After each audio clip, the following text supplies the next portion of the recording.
Hello and welcome to Just Onside. It's Friday. It's the 3rd of January. The holiday season's over. It's back to normal next week. And Brother Lewis, I believe you're flying back to Dubai on Sunday. I am flying back to Dubai on Sunday. It's my birthday tomorrow, so the young age of 29. I mean, I'm dreading it. I'm dreading it, but no, I turn 39. But yeah, birthday tomorrow, and then flying on Sunday. Yes, actually, we'll be flying during the Liverpool Manchester United game. So again, not sure who booked those tickets, but not great timing. So yeah, back to Dubai on Sunday, arriving early hours on Monday, and probably will be back into work on Monday as well, actually. So I'm going to try and see if I can just freshen up and head straight to the office. But we'll see. But yeah, back to Dubai. We'll be ashamed to leave this weather behind. You know. But you've been here, what, 2 weeks? You No, it's must been have had a good time. Must have had a good time in the 2 weeks, surely. Yeah, it's been amazing. I think it came on Tuesday, wasn't it? Tuesday afternoon. So it's Yeah, been a yeah, good yeah, yeah. solid 2.5, if not plus weeks. Yeah, it's been really good actually. It's been a year now. So actually coming here, switching off. We've spoken about this many times this December period, and it's needed, necessary, just in terms of giving the brain a little bit of a bit of switch off and recharge, and spending time with friends and family has been incredibly rewarding, and just yeah, really brings it back to home in terms of what's most important. So yeah, it's been fun. Met a lot of people by accident as well, which was good as well in terms of just catching up. So yeah, all good, really good fun. We'll miss them, but yeah, back to the grind, as they say. All good things must come to an end. That's what they say. Right. Okay. So you sort of say you'll be traveling. I was just sorry. It's just when he said that, I thought, yeah, a bit like your winning run recently. To be honest with you. Let's not even go there. I still haven't recovered with that late equaliser by Um, Blackburn. But let's move on. You'd said that you probably might be uh, in transit when the game's on. And the way that United have been playing, it probably is a good thing. It's been an absolute shower, and that's what we'll start off with. We actually talked about Amorim when he came, and we were both quite enthused. He spoke very, very well. He's got a decent record, and it looked as if they've finally found their man. There's been the odd decent performance, a half decent performance, but on the whole, it's been absolutely shocking. So really, the question I want to pose to you is there any recovery? Because this is a saga that seems to be never ending. They've spent quite a bit of money as well, so it's not as if it's a club that's not invested, but it just seems to be absolutely going nowhere. Not just nowhere, it seems to be going, it's regressing. So what do you see happening at Manchester United? I mean, we thought Amorim was the right man. Is he gonna fall foul of what's been happening to previous managers, or do you think he's still got something about him to try and recover this club back to its former glories? Yeah, look, I think you've positioned the question well, Ayub. We're both big fans. It wasn't just based on his first interview that he did with Gary Neville. I just think he's a good manager. His record speaks for itself. Um, and Manchester United needed, I think, some sort of youthful energy to come in and see if they can resurrect this slide. I mean, this slide has been quite monumental, and they've circled through multiple managers, different types of managers, different profiles. I believe he should be just given time to fail. He's going to fail and fail miserably at times. We live in such a short-term society that everybody seems to want to think that there's going to be some sort of instant rebound. I was a bit disappointed with Tim Sherwood's comments the other day when he was asked on one of the Gillette soccer programs where you've got a raft of let's say pundits and ex-professionals watching games, and he was asked about Ruben Amorim's lack of impact at Manchester United, and the phrase he used to give his response was the fact that he's been quite surprised with how poor he's been. Now, I don't know if you can poor and say a manager's been poor. No, you normally reserve that type of rhetoric for a player. And I don't understand how he can cast judgment so quickly. I don't know what he was expecting. We both said at the time that he's not a magician. All of a sudden, these players are not going to suddenly become good footballers overnight in terms of team cohesion, chemistry, patterns of play, which is all things that Manchester United have been devoid of for some time.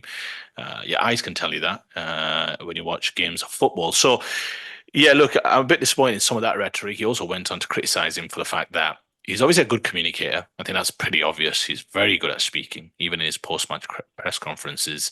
He's very open. I don't mind that. A lot of managers are often quite guarded and give you nothing. I don't mind a manager who's very open and transparent and gives you a little bit more. I think fans sometimes deserve that. Sometimes protagonists within the footballing game, be it players, owners, staff personnel, managers give fans very little to feed off or to kind of get their teeth into. So I don't mind a manager who's trying to be as open and as forthcoming as possible in terms of tactics or certain or what his thinking was. I'm a big proponent of that, really. But yeah, look, it's been very difficult in terms of the start. High points being that victory at the Etihad, no doubt, but clearly you mentioned it's been pretty much the exception to the rule, which is that they've lost multiple games.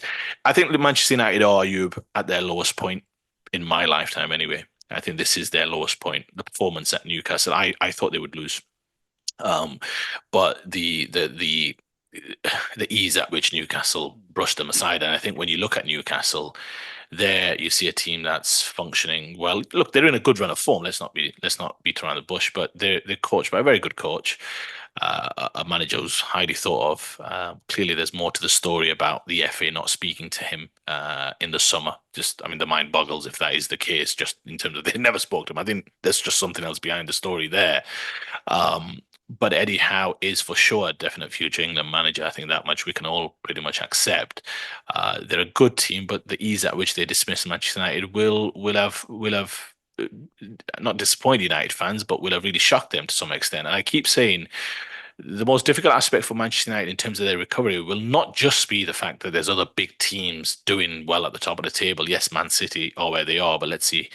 I mean, you'd still expect them under the Pep Guardiola stewardship to come back and bounce back, but it's some of these other kind of second level clubs or second layer clubs punching above their weight, establishing themselves at the top end of the table. Yes, let's not count Forest and Bournemouth just yet, but the Newcastles, the Brightons, the Aston Villas, they're now putting a little bit of consistency in terms of knocking around those kind of top half of the table. So, yeah, look, I think there's a long road ahead. I've said at the beginning, right off this season, just don't get relegated. Right off next season, again, don't get relegated. Start to put some patterns together.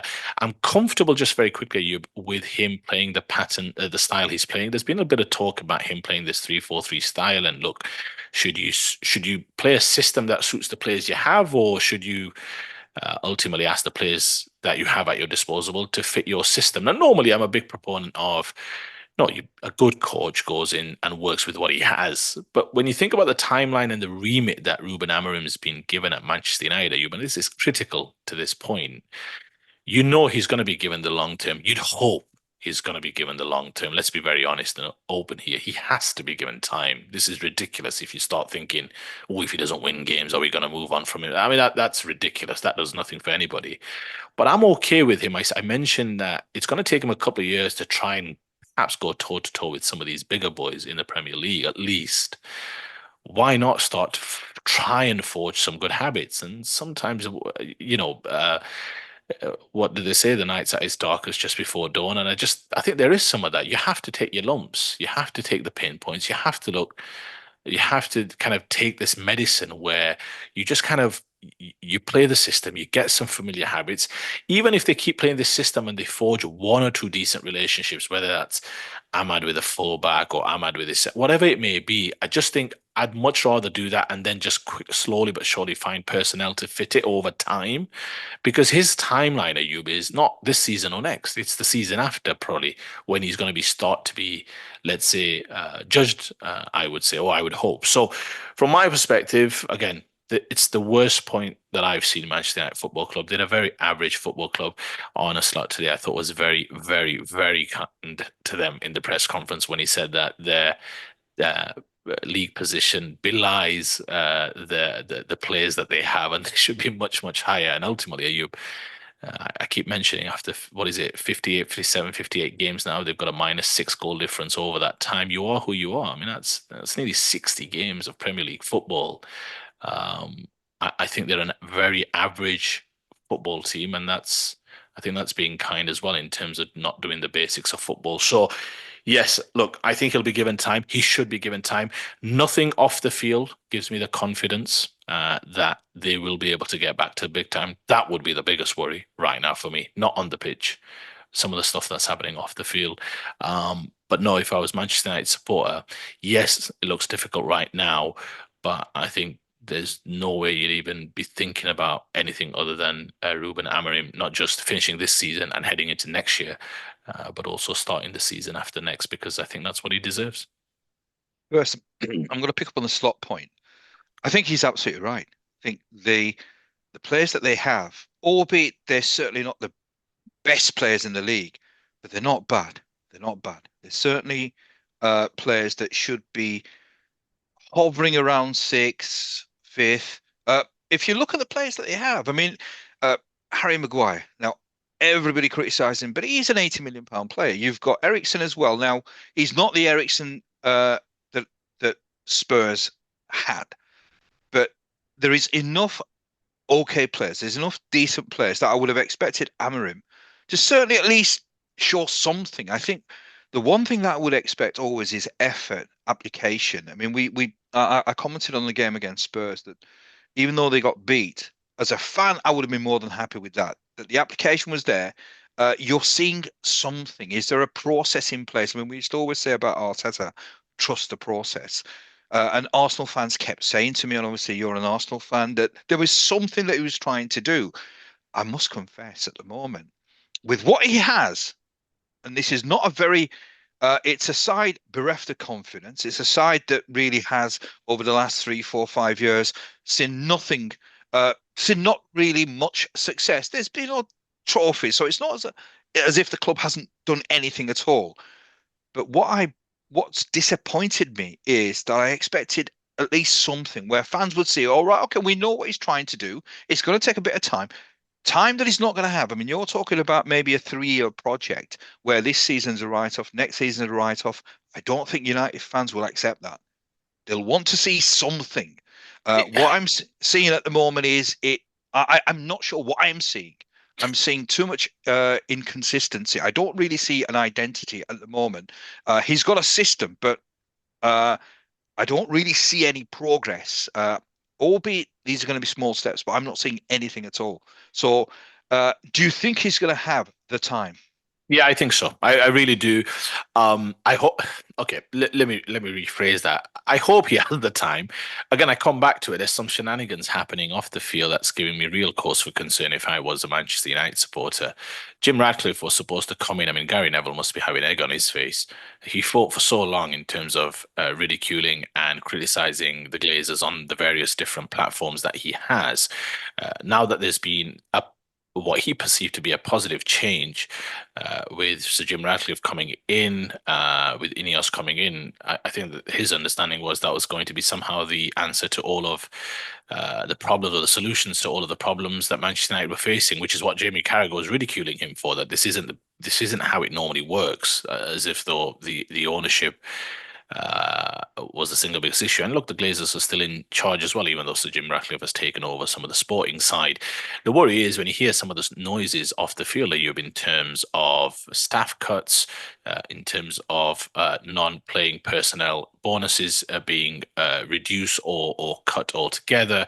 There was some talk about a £40,000 donation that gets regularly made for the ex-players club, which has been, I think, removed. I mean, it's £40,000, which is a lot of money to you and I, you, but it's not a lot of money for Manchester United Football Mm. Club.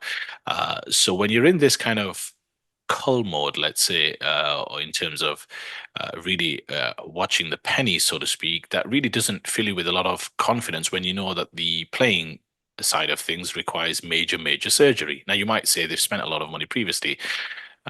I would argue, yes, but they're at ground zero again for whatever. I mean, you can criticize it all you want or you can condemn it, but the point is they need a major overhaul.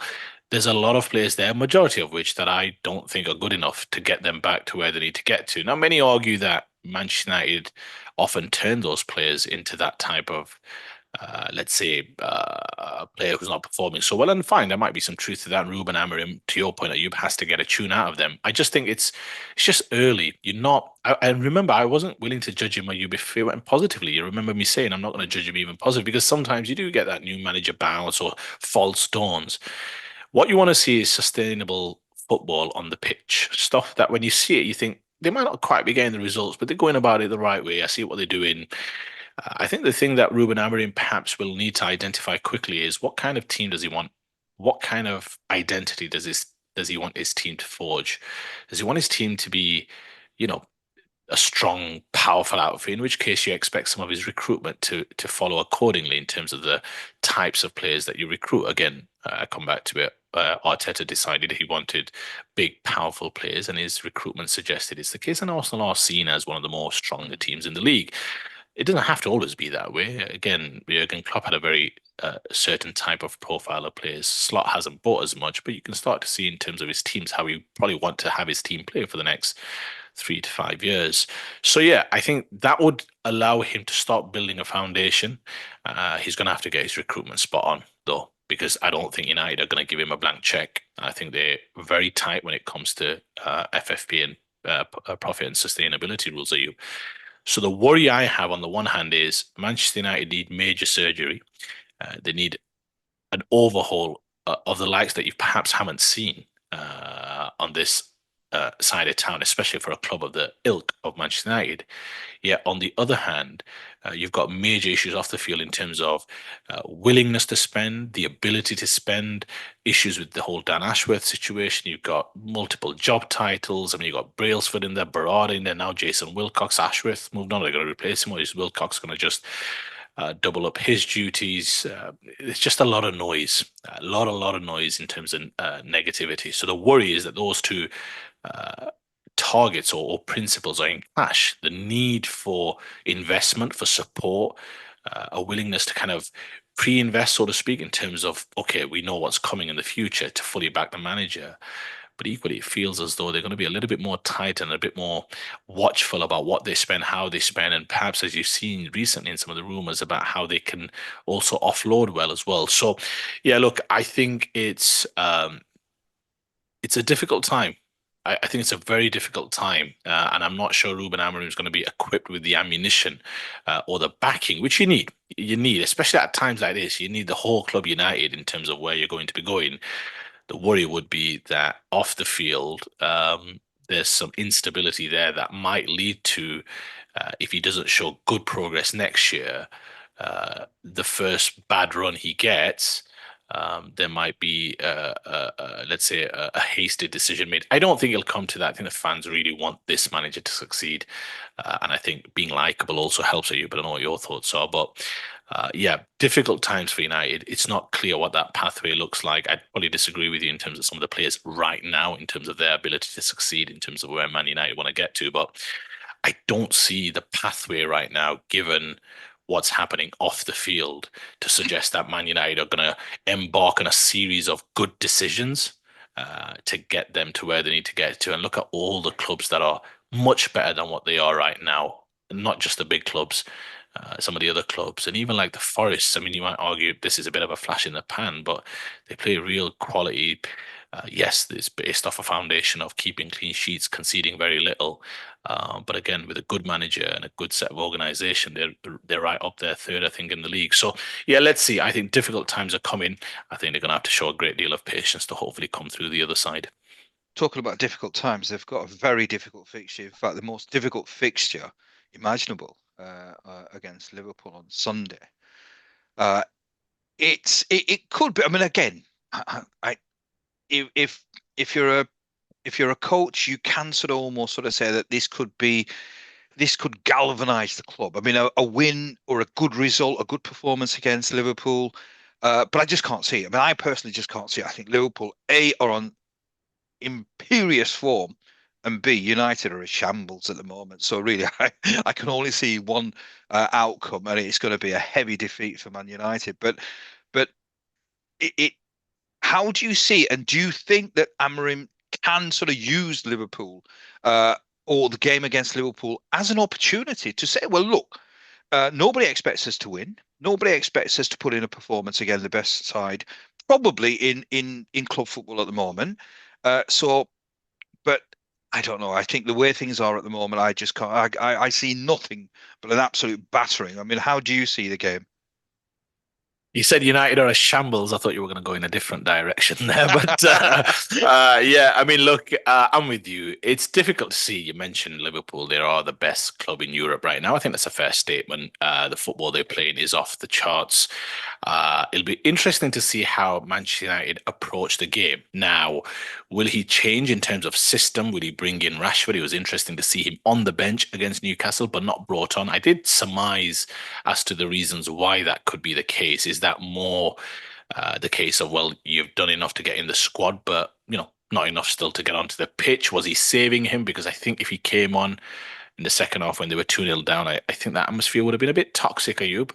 You saw earlier in the first half when Xerxes was hooked, Mm, that he got obviously an incredibly rough reaction, let's say. So I think in the second half, I think the Old Trafford faithful may have given Marcus Rashford a little bit of a bashing, to be fair. Maybe perhaps he was saving him. Again, I don't know, so I won't speculate too much. But will he bring Rashford back in from the cold? Time will tell. Garnacho, will he be playing? I think they've got Fernandez back from suspension. It'll be interesting to see how they approach it, Ayub. He likes to play a 3-4-3, but this will be perhaps a little bit similar to how Fulham approached Chelsea at Stamford Bridge a couple of weeks ago. I expect maybe perhaps more of a 5-3-2 type formation or a 5-4-1 Ayub. I think you'll probably see something close to that. But I think what Man United fans will want to see is, look, last year they went to Anfield, they dug in. I thought Liverpool still had the majority of the chances and the opportunities, but I mean, I was in Dubai last year for the same corresponding fixture at Anfield, Liverpool against United, and it was 0-0. I expect a very different result this time. But I think from a United perspective, what you want to show is sometimes you have to be willing to suffer to get a result. We speak about teams like Spurs, perhaps not willing to be that way. Sometimes you just got mm, to dig in. So you're not having it your own way. You just got to dig in. And if you get a draw, great. Or even if you sometimes lose narrowly, if you've just all committed to one another and said that today we're working hard, we're running, we're defending the basics of football, mm. then sometimes you can earn yourself a little bit of luck, a little bit of a surprise. And they had one or two moments last year at Anfield. So, look, I think what they want to see is application, effort, a desire not to get beaten, doubling up, because that's ultimately you have to pay homage and respect to the best player in the league right now. You don't want Salah running one-on-one against his fullback. You want lots of doubling up, trebling up. Liverpool are very good at the switches of play, like I mentioned in the last podcast. But I think from a United perspective, they're going to want to. It's all about the intangibles. I think it's not so much about, oh, let's see how they play with this new system. No, no, no. You're going into the backyard of the best team in Europe. You need to see a lot more in terms of, again, commitment, willingness to suffer for one another, to eke out a result at a ground that's going to be absolutely raucous. It's obviously all the world's eyes will be on the game in terms of the footballing fraternity. The cameras will be there. Rumored Amorim, it's another big game for him in terms of an audition. Not so much an audition, but another big high stakes game against another coach who's just come into the league, who's doing obviously incredibly well. So yeah, I mean, look, United will struggle. I do expect them to lose. I'm going to go for 3-0 for Liverpool just because they've got too much for them. But again, from a United perspective, you want to see and sometimes you want to see that, but then you want to see it sustained in other games. It can't just be, oh, Mm. it's Anfield and it's Liverpool, so let's just get up for this game because the fans won't have it any other way. Liverpool, for the most part, have owned Manchester United in recent times. For the most part, I say. I think there was that FA Cup game and that game, I think, at Old Trafford when Manu scored, but at Anfield, it's been tough sledding for them for the most part. So, yeah, I'm going to go for a Liverpool win 3-0. Um, I don't know if you're gonna go a little bit more aggressive than that, but I'm trying to keep it PG. Yeah, it's going to be much more than that. I mean, obviously, I have a soft spot for Liverpool, and I think that the way things are at this moment in time, it's it goes without saying that Liverpool will win. I mean, What I'm as what are you willing confident. to what are you willing to give up, Ayub?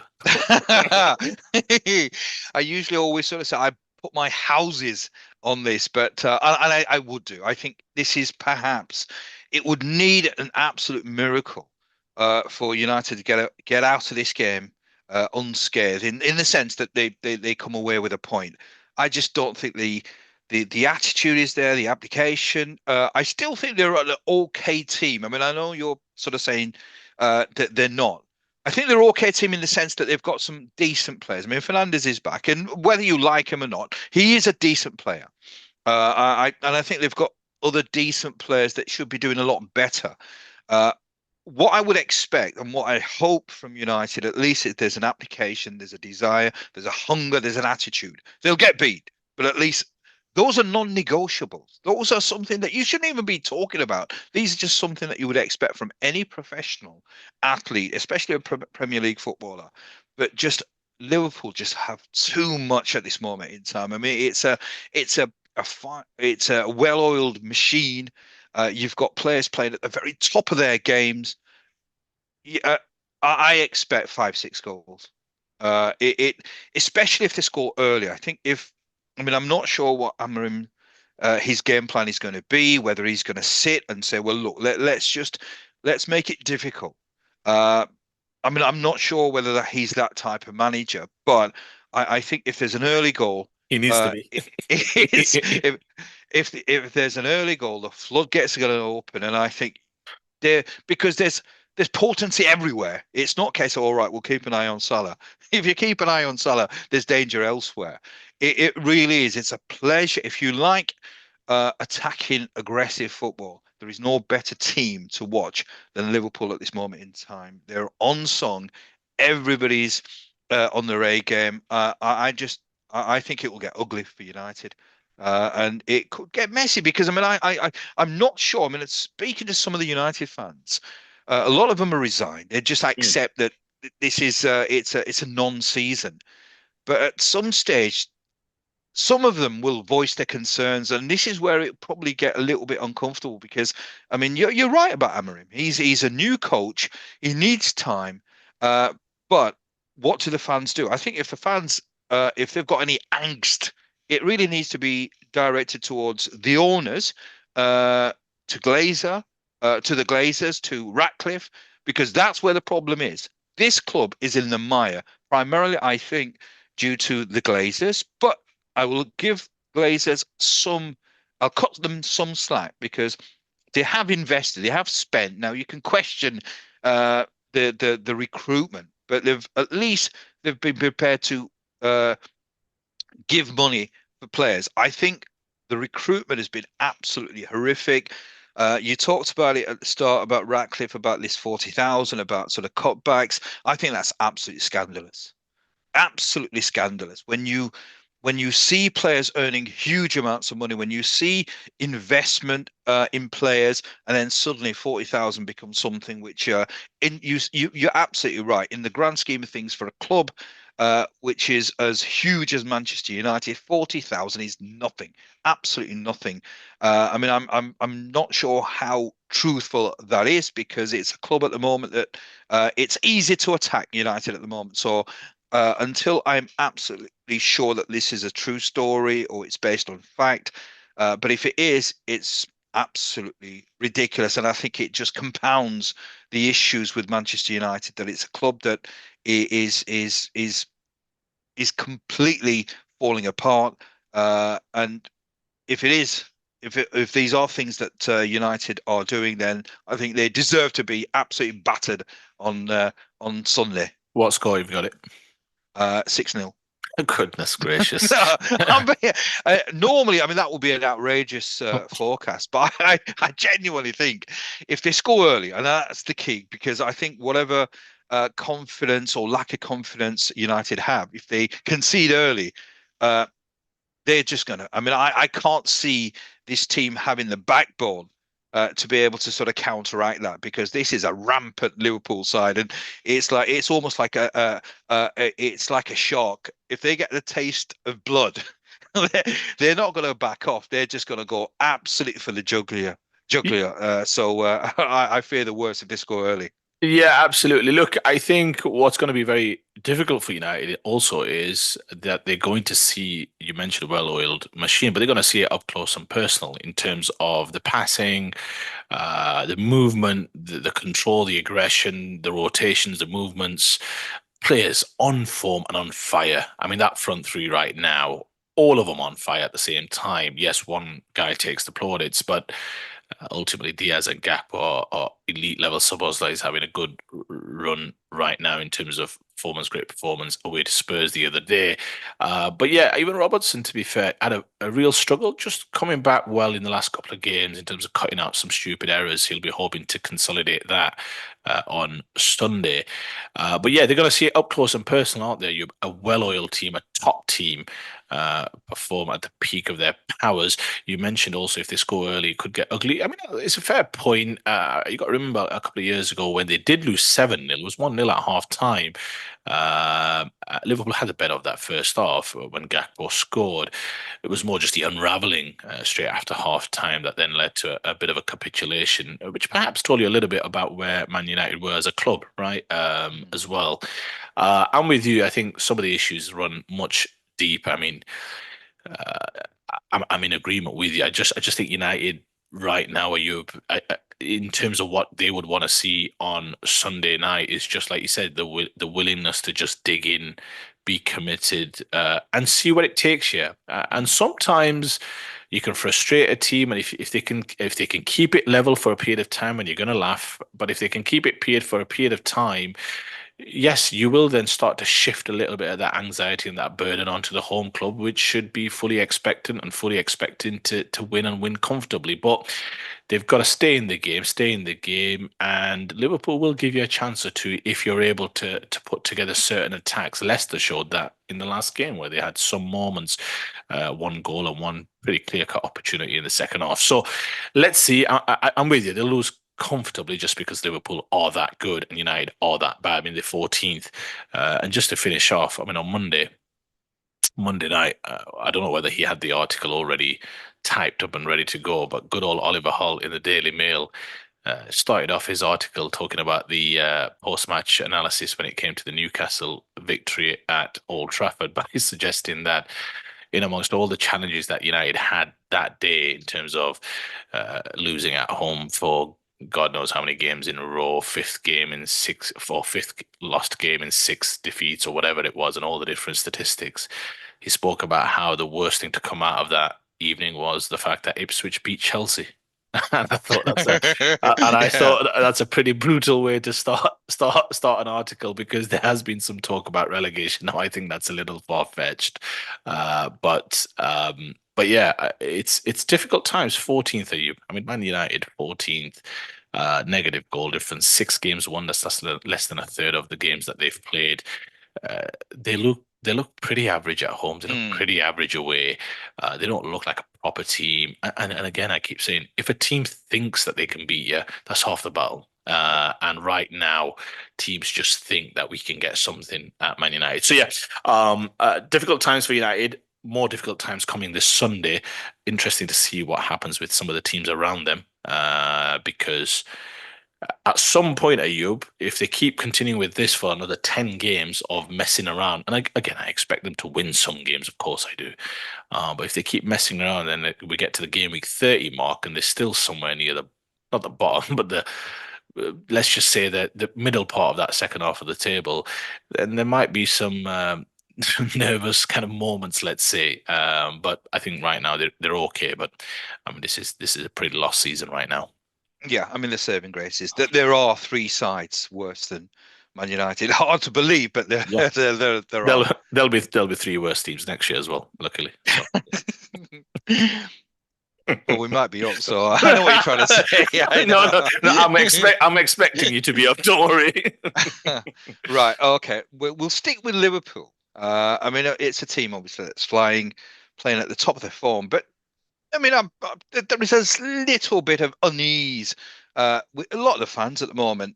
They've got three players who are out of contract or will be out of contract soon. Uh, Trent Arnold, Van Dijk, Salah, and these are massive, massive players, and it's hard to imagine. if they were all to go, Hmm. that Liverpool will obviously be as strong as they are now, because I mean, it's an all-round team, but these three are colossus. Especially, I mean, certainly for me, Van Dijk and Salah are huge. Trent Arnold is a magnificent player. But what's your thoughts on that? I mean, do you think they'll stay? Do you think two will stay, one will go? Certainly, it appears that Trent Arnold. I mean, there's a lot of Real Madrid talk. Uh, there's no smoke without fire. So I'm absolutely sure that there is something that obviously has been discussed. It appears that he's certainly keen uh, on Real Madrid, and who wouldn't be? Even though Liverpool are one of the greatest club sides, I think Real Madrid, if they come calling, it is difficult to resist for too long. So, what's your thoughts? I mean, do you think they'll all be playing for Liverpool, or do you think one may not? Yeah, it was interesting what you said in terms of Real Madrid come calling. I don't want to butcher the phrase, but I think Jude Bellingham suggested that when Real Madrid knocks, the whole house shakes, I think was his Yeah, was the way he put it, and I think it's aptly put. Yeah, look, I'm not going to predict in terms of who's staying, who's going, because ultimately you'd need to be in the know. But it is unusual to have arguably your three best players at your club. Oh, I mean, it's probably fair to be honest with you. Your three best. I mean, Salah, Van Dijk would definitely be top two. I guess this season you could argue Gravenberch's been elite, but Arnold, in terms of over the course of the previous years, plus his age makes him, yes, in terms of his output as well.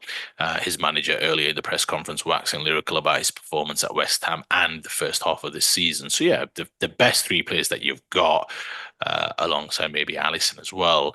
But those three, and even there's some talk about Allison. Remember, they bought a goalkeeper, which they've I think loaned out, so he'll be back in the summer. But yeah, it's interesting, right? All three yeah. being out of contract, that is pretty interesting.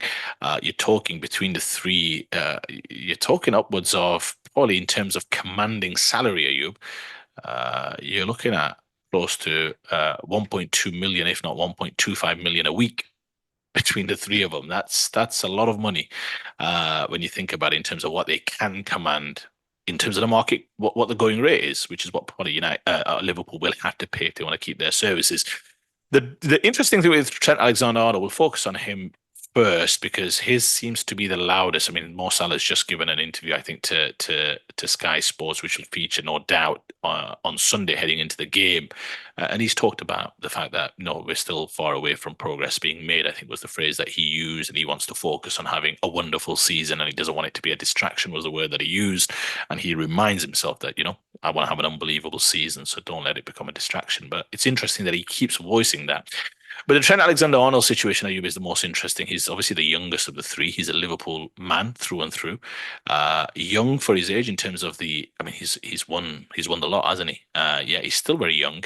And many tout him as the next captain at Liverpool after Van Dijk, which I think is also pretty fair. I can see that. But it's interesting right now what's happening. Real Madrid are making bids in January, it would seem. You think that they'll make another bid. Now, there's so many different subplots to this, just very quickly, you. This is a bit of a game of not chicken and egg, but there's a lot of psychology going on here. Now, Trent Alexander-Arnold doesn't necessarily want to leave Liverpool Football Club, at least on a free, where a lot of fans can accuse him of obviously not delivering any, let's say, resale value for them, leaving on a free. That puts all the onus on the player himself in terms of the fact that you had a neutral decision to make and you chose to leave us. Um, a lot of fans will probably see that as not a betrayal. I think betrayal is too strong. Fans can get too emotive about these topics, but they will see that as well. You bailed on us at a time when we could have really made hay. When you look at how City are struggling and how Liverpool are set, you would say, look, they're well primed, they're well set here. Equally, I guess if Real Madrid are making bids in January and let's say Liverpool were in that 4 or 5% chance accept a bid, let's say if it gets to 40, 50, whatever, I guess what Trent Alexander-Arnold can argue is, well, Liverpool Football Club sold me. I mean, I don't know what you want me to do. Ultimately, the club decided that they wanted to sell me, so I've got to move on. Equally, Liverpool also playing that psychological game where they don't want to be seen to be the club that sells one of their prized assets because the fans will say, FSG, here we go again, looking to get as much money as possible. not wanting to pay one of their starlets the going rate in terms of salary. So they don't also want to be seen as the bad guys. And that's what this is. This is all posturing between both camps, Trent-Alexander Arnold and Liverpool, in terms of who's going to be portrayed as the bad guy in these kind of negotiations. So you've got Trent-Alexander Arnold, who perhaps may be interested in going to Real Madrid. I don't begrudge him that. I think Zamano's about to fly to Dubai and work there in a different country after spending 38 years of my life here. I mean, I more than anyone can understand. Look, ultimately, sometimes you want to do different things. So he's going to be playing for, like you mentioned, the biggest club in the world, and he's got a different. If he wants to sample something different and try something else, and again, it's playing for the biggest club in the world. Let's not forget in his chosen field. Who's going to quibble about that? But equally, I think the way if he is to go to navigate that exit, I think matters to him. I think it matters to him the sentiment of what Liverpool fans, how they perceive him. Look, he's a Liverpool lad. He makes no bones about it. He's not aloof to that fact. I think he's adored by Liverpool, and he enjoys that privilege. Similar, like I said, Liverpool are posturing in the sense of they want to be seen in the end to put forward as big offer as they can to win in the court of public opinion to suggest, well, they've put 450 grand on the table. I mean, if he's not accepting that, what can they do? So I don't think he leaves in January. I think there's very, very little chance of that. I don't think that's happening in a month of Sundays. Rio would have to put a ridiculous offer through. But do I see perhaps as the weeks weighing on that perhaps he could be convinced that Real Madrid is the place to go? What I would say is Real Madrid don't normally expose themselves. I mean, it happened to them with Mbappe a few times. Let's be honest, they were left at the altar multiple times, but perhaps that was a slightly different set of circumstances. Here, it seems that Real Madrid are playing their hand because they think in the summer we've got it. So let's just see if we can secure him, especially with Danny Carvajal's injury. And Real Madrid have lofty ambitions themselves this year. So I'm not sure. If you ask me hand on heart, what do you think happens with Trent Alexander-Arnold? I'm still not 100% convinced he leaves. I'll tell you why just very quickly, and I'll get your thoughts. I just think when it's sometimes a matter of the heart, which I genuinely think it is. I think he's a boyhood Liverpool fan. He's come through the ranks. I think he's been at the club since six, so that's 20 years. I think it's not easy just to say, "Oh, actually, yeah, I'll just now go and sample something else at Real Madrid." Where, listen, there could be adversaries in the Champions League in the next couple of years with both clubs well positioned. What Liverpool fans perhaps would like is where he signs a contract extension and then perhaps leaves next summer after delivering maybe one Premier League title, two Premier League titles, and maybe a Champions League. I think Liverpool fans could stomach that to some extent because he'll have done them a solid. I just think from an Trent Alexander-Arnold perspective, I'm not sure he's decided yet. I think negotiations are happening. I think there's a number that they would like to have his camp in terms of salary. The difficult thing for Liverpool is they kind of need to settle all three contracts kind of at the same time because the moment you sign one, that does set the benchmark somewhat for the other two to follow in terms of where the salaries are. So, yeah, look, it's a difficult one. I genuinely don't think the player's decided. I know there's a bit of noise, but I still think even if in his heart of hearts he thinks he's leaving for the summer, I don't think he's made that unequivocal decision that he's leaving for sure. I think there's still room for sentiment. There's room for the fact that Liverpool are absolutely well positioned to not just win the league this year, but like you mentioned, they should go deep in the Champions League. They're gonna start next year as Premier League title favourites, irrespective of what Man City do. I can guarantee you that, especially if they hold on to the three major assets that we're speaking about. So it's not an easy decision. It's not a floundering team. It's not a team that looks like it's on the back nine. It looks like a team actually that's got two really good years still ahead of him. And I don't think you can just pass that up. So I think that's what he's, let's say, not procrastinating over, but perhaps deliberating over in terms of making what is ultimately a life-defining decision. I think sometimes we as fans, you think it's Real Madrid or whatever. I think this is a life-defining decision that he's about to take. So I don't think it's as easy as, yeah, let's just go Real. I think he's flirting with the idea. He likes the idea. Bellingham's there. There's a lot of other reasons why as well. He's going to be playing with Vinicius and Mbappe. I mean, these are top footballers, no doubt. They'll keep buying as well. So yeah, difficult decision. I think Salah Van Dijk will get done. Trent Alexander-Arnold, I think that's the one that looks perhaps where he might be closer to the door. I think you're right in terms of who's potentially going to be the player that's going to leave. I think it will be Trent Arnold. Uh, it's a you talked about you don't see him leaving in January. If you're gonna if if he doesn't leave in January, uh, I sort of feel that he's not going to. I mean, he's certainly Liverpool are not going to let him go on a free. So it just doesn't seem that it's something that they want to do because potentially it's about 30, 35, 40 million even that they can potentially earn in January. And it's a sizable amount of money. So I think if he goes, he's probably going to be in January. And I think he's certainly, I don't think he's forcing a move, but I think Real Madrid, it's a club that really you can't say no. I think we've talked about it that Liverpool are it's a magnificent club, but if Real Madrid come calling you, it's hard to sort of say no. So I certainly see him moving. My frustration with Van Dijk and Salah, and to a lesser extent, Trent Arnold, is these are guys who are getting a huge amount of money.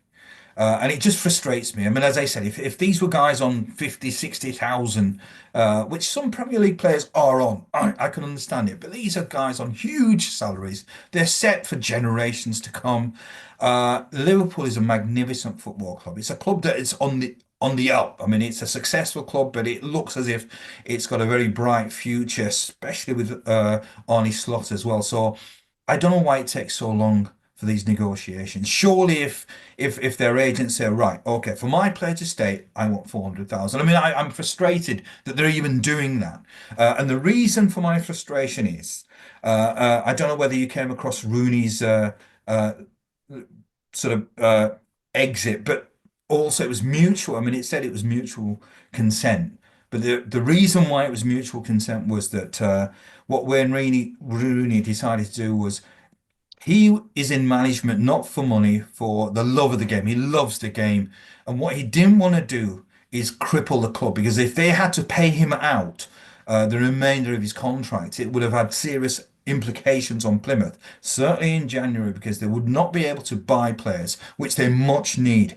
So this is a guy who probably could have sort of turned around and said, well, no, I'm staying. You sack me and then pay me out.